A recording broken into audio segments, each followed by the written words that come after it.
যদি আল্লাহ তাআলা কবুল না করে তাহলে তো আমার এই রোজার বরকত পাওয়া হলো না।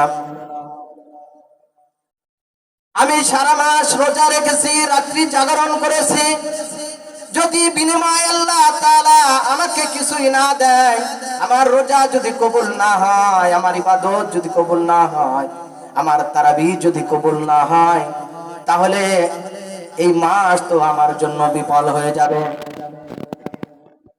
হযরত আবু হুরায়রা রাদিয়াল্লাহু তাআলা আনহু ডাক দিয়ে ওমরকে বলেন, ওমর শোনো, আল্লাহ তাআলা দুনিয়ার মধ্যে 10 জন ব্যক্তিকে জান্নাতের সার্টিফিকেট দান করেছেন, তার মধ্যে তুমি একজন।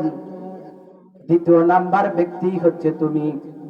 প্রথম নাম্বার ব্যক্তি হচ্ছে হযরত আবু বকর সিদ্দিক রাদিয়াল্লাহু তাআলা আনহু। দ্বিতীয় নাম্বার ব্যক্তি হচ্ছে তুমি।